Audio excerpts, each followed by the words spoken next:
Bismillahirrahmanirrahim. Assalamu alaikum. In this lecture series of complex analysis, now we are going to talk about Cauchy integral theorem. Cauchy integral theorem जो है इसकी statement है if f of z is an analytic function in a simply connected domain. आपके पास एक simply connected domain है, यानी ऐसी domain जिसके अंदर फंक्शन हर एक पॉइंट पे एनालिटिक है, ठीक है, और उसी डोमेन के अंदर फंक्शन का जो फर्स्ट डेरिवेटिव है वो भी कंटिन्यूस है, ठीक है। फिर उस डोमेन के अंदर आप कोई एक क्लोज्ड कर्व ड्रा करें जिसको आप सी कह लें, तो उस क्लोज्ड कर्व के अलांग उसी फंक्शन का जो इंटेग्रल होगा उसकी वैल्यू आपको क्या मिलेगी, ज़ीरो। यानी if f of z is an analytic function in a simply connected domain and f prime z is continuous in D, then for every simple piecewise smooth closed curve C contained in D, the value of the integral is 0। इसको हम prove करते हैं। हमने क्या किया, सबसे पहले complex number ले लिया z equal to x plus iota y, इसका differential d z equal to d x plus iota d y. Function जो है ये हमें पता है क्योंकि कम्प्लेक्स वैल्यूड फंक्शन जो है उसके भी दो पार्ट होते हैं, एक रियल और एक इमेजिनरी। तो एफ ऑफ जी को भी हमने u x y plus iota v x y की फॉर्म में लिख लिया, और इसका अगर हम डेरिवेटिव फाइंड करते हैं एफ प्राइम जी, तो इसे हम लिख सकते हैं u x plus iota v x. Since f of z is analytic so C R equation satisfy, ये तो हमें पता है, ये हम पहले प्रूव कर चुके हुए हैं कि अगर फंक्शन एनालिटिक हो तो C R equation always satisfy होती हैं। तो ये हमने सी आर इक्वेशंस लिख ली, u x equal v y और v x equal minus u y, ठीक है। तो एफ प्राइम जी जो है, जो अभी हमने लिखा था u x plus iota v x, उस पे हमने क्या किया, सी आर इक्वेशन का यूज़ किया।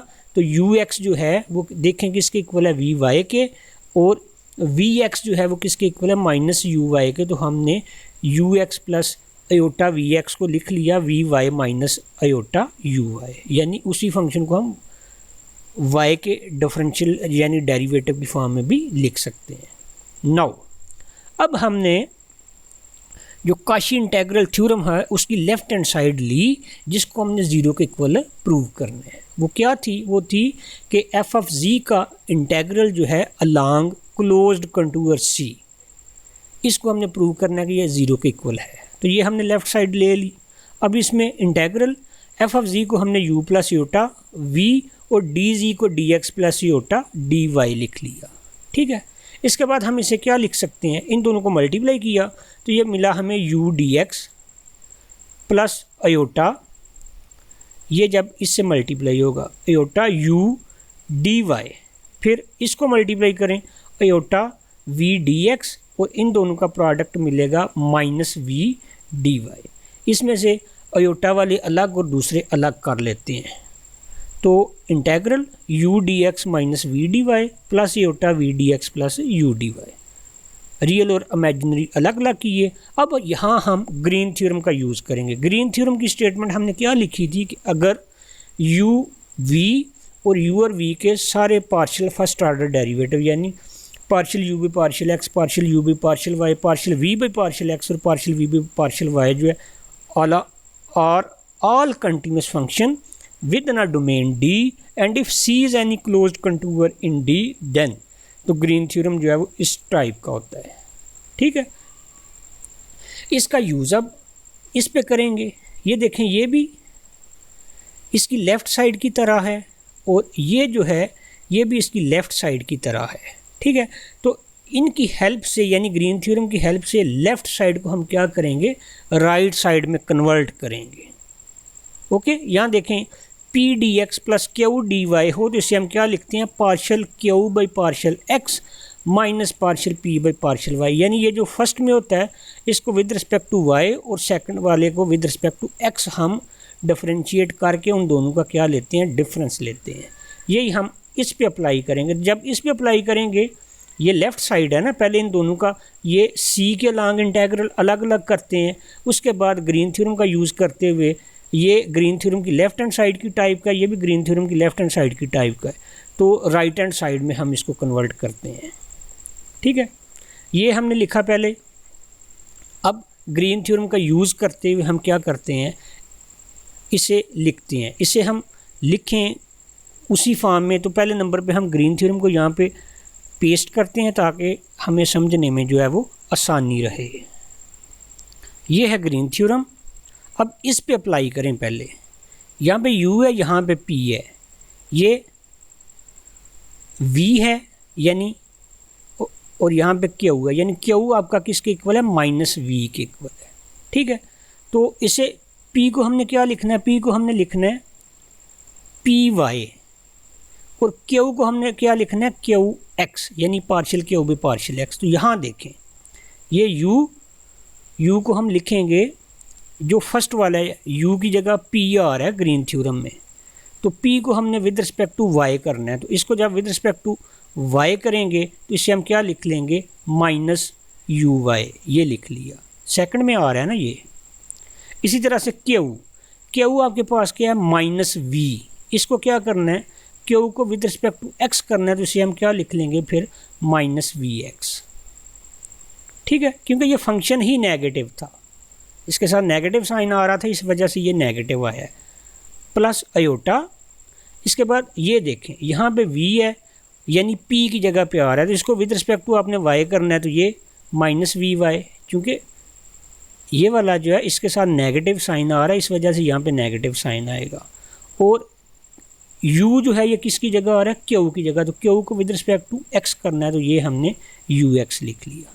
अब यहाँ पे CR इक्वेशन का यूज़ करें, तो CR इक्वेशन का यूज़ करने से हमें क्या फ़ायदा होगा, हम इन तमाम पार्शियल डेरिवेटिव को या x के रिस्पेक्ट में लिख लेंगे या y के रिस्पेक्ट में लिख लेंगे। तो हम y के रिस्पेक्ट में लिख रहे हैं, तो vx मुझे पता है -uy के इक्वल होता है, तो जब -vx होगा तो ये प्लस uy के इक्वल आएगा, तो ये प्लस uy, ये पहले से -uy है, प्लस योटा ux किसके इक्वल होता है, vy के, ये vy, ये पहले से -vy है, इन दोनों का डिफरेंस भी ज़ीरो, इन दोनों का डिफरेंस भी ज़ीरो। ठीक है, तो इंटेग्रल भी क्या आ जाएगा, ओवरऑल ज़ीरो।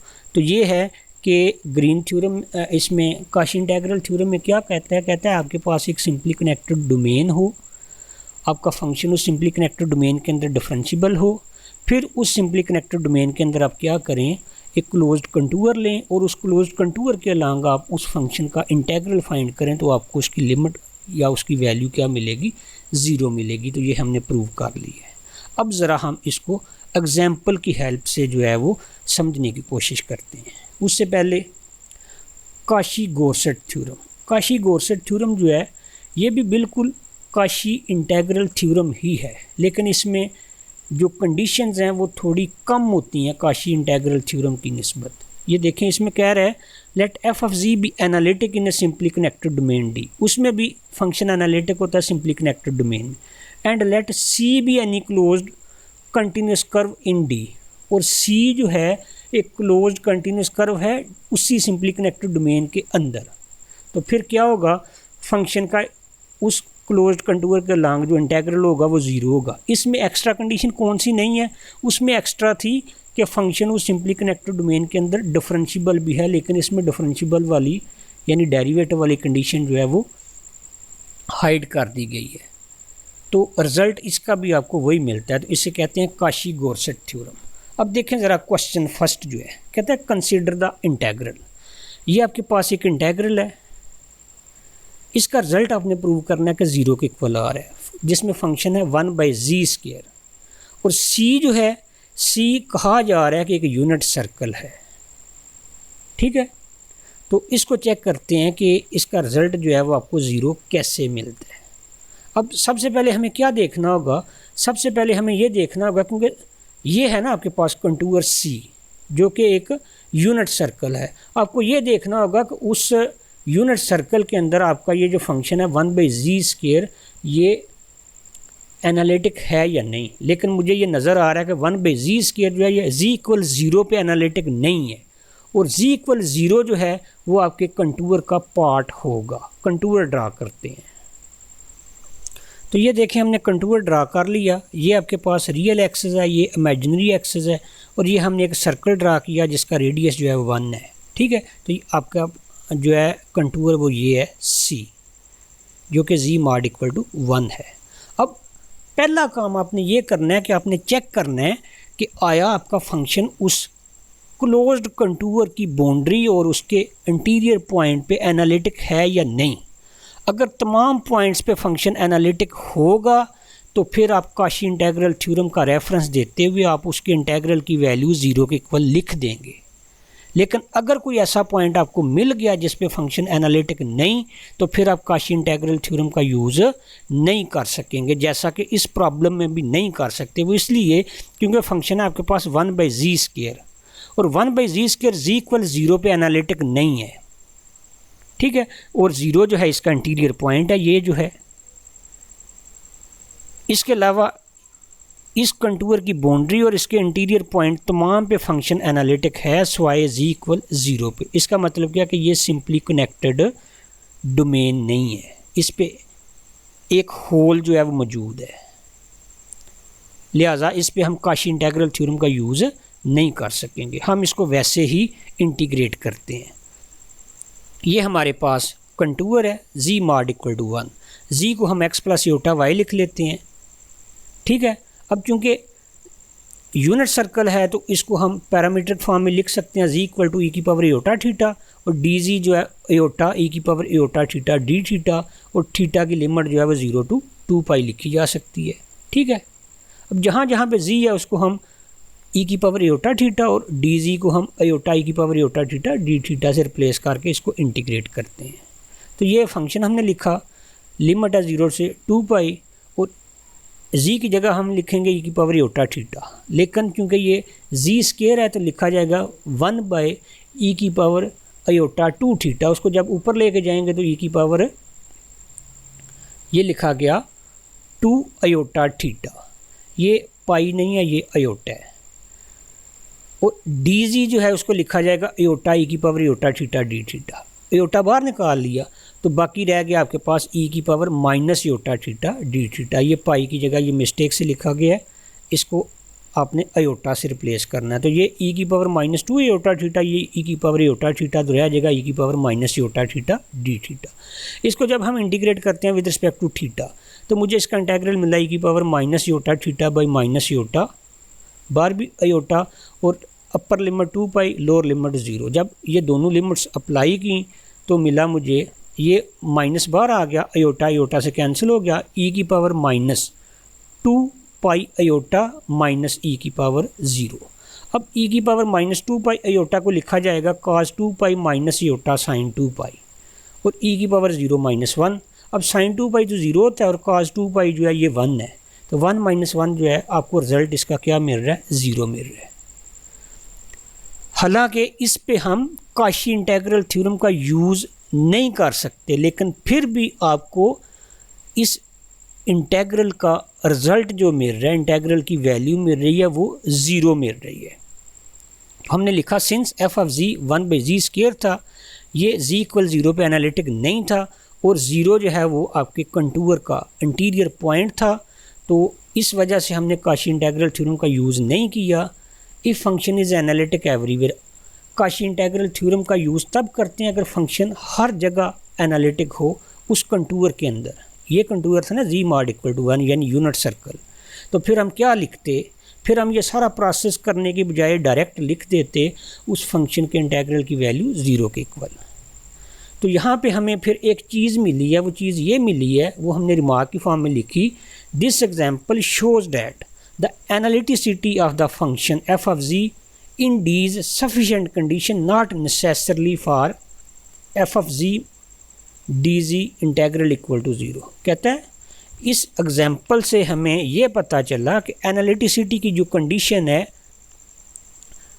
किसी भी फंक्शन के इंटेग्रल की वैल्यू को 0 होने के लिए वो नेसेसरी नहीं है, वो सफिशेंट है, ठीक है। इसी तरह से एक और एग्जाम्पल देखते हैं, ये है एवेल्यूएट द इंटेग्रल। आपको फंक्शन दिया गया sign hyperbolic z plus e की power z plus z by z² -4 into z² plus 9 dz, और इसको आपने c के लॉन्ग इंटीग्रेट करना, और c जो है ये कोई यूनिट सर्कल है, बिल्कुल उसी तरह से आपके पास एक यूनिट सर्कल है, इसको हम ड्रा कर लेते हैं। ये देखें जी, हमने कंटूर ड्रा कर लिया। यूनिट सर्कल था, ये रियल एक्सेस, ये इमेजिनरी एक्सेस, और ये आपके पास सी। ठीक है, अब हमने देखना क्या है कि ये जो फंक्शन था आपके पास sine hyperbolic z plus e की power z plus z by z square minus 4 into z square plus 9, ये फंक्शन किन पॉइंट्स पे एनालिटिक नहीं है। तो एनालिटिक उन पॉइंट्स पे नहीं होगा जिन पॉइंट्स पे इस फंक्शन की वैल्यू एग्जिस्ट नहीं करेगी, यानी जिन पे डिनोमिनेटर इसका ज़ीरो आएगा। अब डिनोमिनेटर देखें ज़ीरो किन पॉइंट्स पे आएगा। डिनोमिनेटर आएगा जी इक्वल प्लस माइनस 2 और z equal plus minus 3 iota. 4 points ऐसे हैं जिन पे ये फंक्शन एनालिटिक नहीं होगा। उनके अलावा तमाम पॉइंट्स पे ये फंक्शन एनालिटिक है।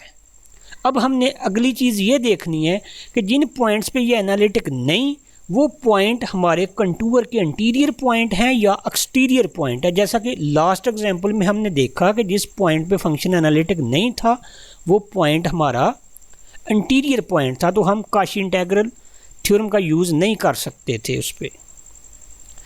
और अभी हम देखेंगे अगर एक भी पॉइंट हमारा इंटीरियर पॉइंट हुआ तो काशी इंटीग्रल थ्योरम का यूज़ नहीं किया जा सकेगा।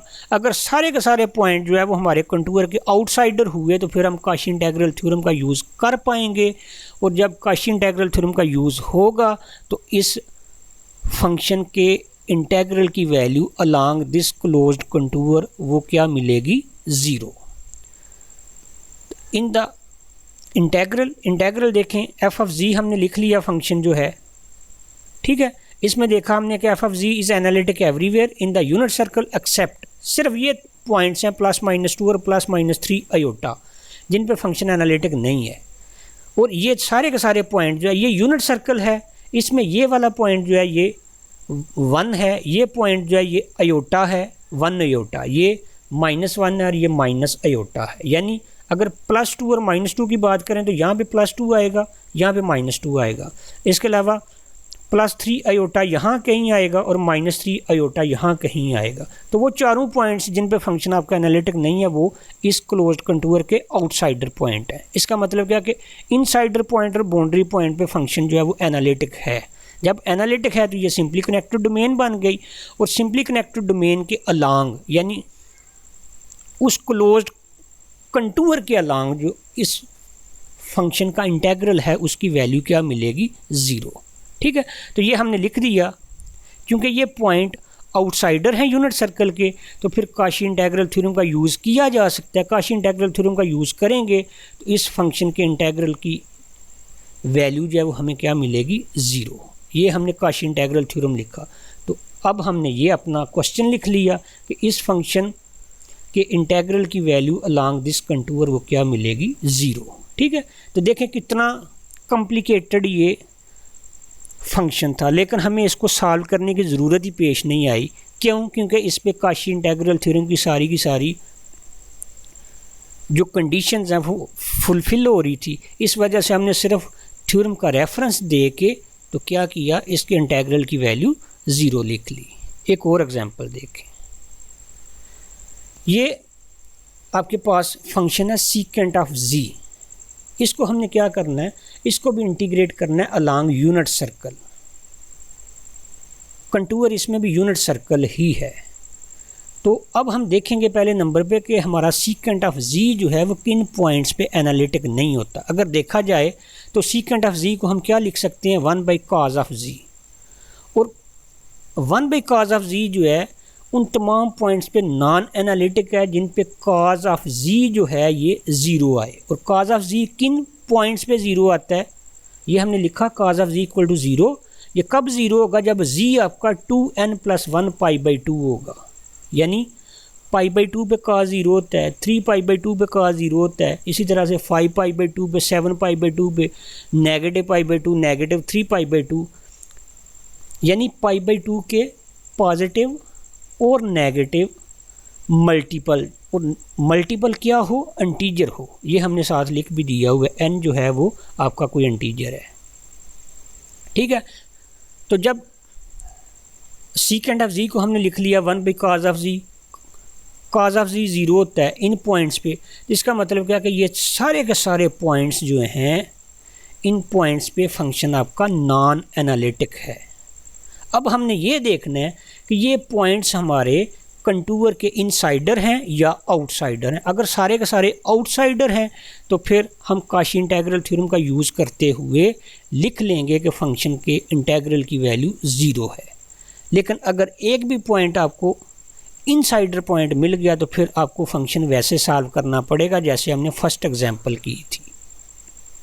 तो ये लिखा f of z is analytic everywhere in the unit circle except at z equal plus minus pi by two plus minus 3 pi by two and so on which lie outside the unit circle. ये unit circle के outsider हैं इसलिए क्योंकि पाई हमें पता है कि ये 3.14 होता है। तो जब 3.14 को हम 2 पे डिवाइड करेंगे तो ये 1 पॉइंट समथिंग मिलेगा, यानी 1 से बड़ा नंबर मिलेगा, या पॉजिटिव या नेगेटिव। तो पॉजिटिव या नेगेटिव 1 से बड़ा नंबर होगा तो इसका मतलब क्या कि यूनिट सर्कल का वो आउटसाइडर पॉइंट होगा। अगर हम इस फिगर को देखें तो ये फिगर है ना यूनिट सर्कल की, ठीक है। इसमें ये सारी बाउंड्री जो है इसका ओरिजिन से फासला कितना है 1। तो पाई बाई टू जो है पाई बाई टू आएगा 1 पॉइंट समथिंग, वो यहाँ पे आएगा कहीं -1 पॉइंट समथिंग यहाँ। उसके बाद 3 पाई बाई टू जो है वो 1 से बहुत बड़ा नंबर होगा, वो यहाँ कहीं आएगा। -3 पाई बाई टू यहाँ कहीं आएगा। तो सारे के सारे नंबर जो हैं वो आउटसाइडर हैं। कोई भी ऐसा पॉइंट नहीं इनमें से जो यूनिट सर्कल का इनसाइडर हो। तो इसका मतलब क्या है कि ये जो आपका यूनिट सर्कल था इसकी बाउंड्री और इसके तमाम इंटीरियर पॉइंट पे फंक्शन एनालिटिक है, जिस वजह से हम इस क्वेश्चन पे इस फंक्शन पे काशी इंटीग्रल थ्योरम का यूज़ कर सकते हैं। काशी इंटीग्रल थ्योरम की सारी कंडीशंस फुलफिल हो रही हैं और इसी वजह से इसके इंटीग्रल की वैल्यू आपको क्या मिलेगी 0। तो हमने लिखा therefore by Kashi integral theorem function के इंटीग्रल की वैल्यू 0 होगी। फिर हमने अपना ओरिजिनल फंक्शन और अपना ओरिजिनल कंटूर लिखा और इनकी वैल्यू लिख दी 0। ठीक है, हमें सॉल्व नहीं करना पड़ा, सिर्फ हमने कंडीशन चेक की हैं काशी इंटीग्रल थ्योरम की। जब सारी कंडीशन सेटिस्फाई हो रही हैं तो फिर हम लिख सकते हैं कि इसके इंटीग्रल की वैल्यू 0 है। एक और एग्जांपल देखें। फंक्शन है आपके पास 1/z, इसको आपने इंटीग्रेट करना है अलॉन्ग सी। और सी क्या है? सी एक क्लोज्ड कर्व है लाइंग इन द एनालस, जो कि एनालस के अंदर लाई कर है। एनालस क्या है? एनालस है जिसमें z मॉड जो है ग्रेटर देन 1/2 है but z mod less than 3/2 है, यानी ये एक रिंग शेप रीजन बन रहा है। उस रिंग शेप रीजन के अंदर जो है वो आपकी एक क्लोज्ड कर्व है C, जिसके अलॉन्ग आपने चेक करना है कि ये फंक्शन एनालिटिक है या नहीं। पहले नंबर पे हम इसकी फिगर ड्रा करते हैं। ये देखें जी, हमने फिगर ड्रा कर ली। इसमें क्या है कि दो सर्कल हैं हमारे पास, एक है z मॉड इक्वल टू 1/2, एक z मॉड इक्वल टू 3/2। फिर जब हम 1/2 ड्रा कर लेंगे, जैसा कि ये हमने ये छोटा सर्कल ब्लैक ड्रा किया हुआ है, ये z मॉड इक्वल 1/2 को डिनोट कर रहा है। इसी तरह से ये जो बड़ा ब्लैक सर्कल है ये z मॉड इक्वल टू 3/2 को डिनोट कर रहा है। अब हमने करना क्या है? z मॉड लेस देन 3/2, यानी इसका इंटीरियर पोर्शन लेना है, बड़े सर्कल का इंटीरियर टू ओरिजिन। इसी तरह से z मॉड ग्रेटर देन 1/2, इसका मतलब क्या है कि ये जो छोटा सर्कल है इसका हमने एक्सटीरियर पोर्शन लेना है। तो दोनों का कॉमन पोर्शन हमें ये मिलेगा, फिर ये वाला। ठीक है, ये सारा कॉमन पोर्शन है, ये भी छोटे सर्कल के बाहर वाला और बड़े सर्कल के अंदर वाला। ये है हमारे पास C, जो कि z मॉड ग्रेटर देन 1/2 और z मॉड लेस देन 3/2 को डिनोट कर रहा है। ये रिंग शेप रीजन है, ये रिंग को शो कर रहा है। ठीक है, इसको कहते हैं एनालस। इसके अंदर क्या है? हमारे पास एक क्लोज्ड कर्व है C। ये मैंने ये ग्रीन जो सर्कल ड्रा किया हुआ है ये क्लोज्ड कर्व है जिसको मैंने C से डिनोट किया हुआ है। अब इस C के अलॉन्ग हमने क्या करना है? 1/z के इंटीग्रल की वैल्यू फाइंड करनी है। पहले नंबर पे देखेंगे 1/z आपका जो है वो एनालिटिक किस पॉइंट पे नहीं है। तो ये z इक्वल 0 पे एनालिटिक नहीं, क्योंकि z को जब हम 0 लिखेंगे तो 1/0 जो है ये अनडिफाइन आएगा, हमें इसकी कोई वैल्यू नहीं मिलेगी। 1/z जो है ये z=0 पे अनडिफाइन आता है, नॉट एनालिटिक है। और z=0 तो ये है, ये वाला पॉइंट, ठीक है। और ये वाला पॉइंट जो है, मुझे ये बताएं कि ये इस ग्रीन कर्व के अंदर आ रहा है या बाहर आ रहा है। ये इसका इंटीरियर पॉइंट है। इसका मतलब क्या है कि आप इस फंक्शन पे, इस फंक्शन का इंटीग्रल फाइंड करने के लिए अलोंग दिस क्लोज्ड कंटूर आप काशी इंटीग्रल थ्योरम का यूज़ नहीं कर सकते, क्योंकि काशी इंटीग्रल थ्योरम का यूज़ सिर्फ हम तब कर सकते हैं जब आपका फंक्शन उस पूरी क्लोज्ड कर्व के अंदर भी और उसकी बाउंड्री पे भी एनालिटिक हो। तो ये एनालिटिक नहीं है, इसके अंदर एक होल आ रहा है, ठीक है।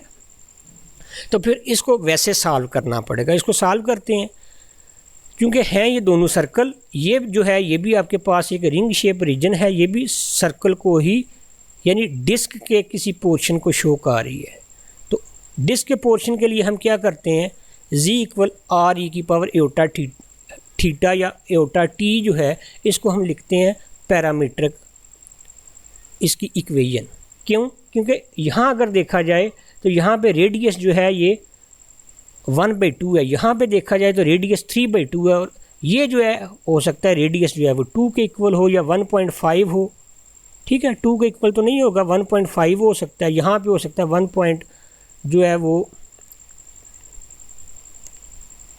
1.3 हो सकता है, 1.2 हो सकता है, 1.1 हो सकता है, 0.7 हो सकता है। डिफरेंट जो है ना आपके पास रेडियस आएंगे। इस वजह से हमने साथ r भी लिख लिया, r⁻∗t।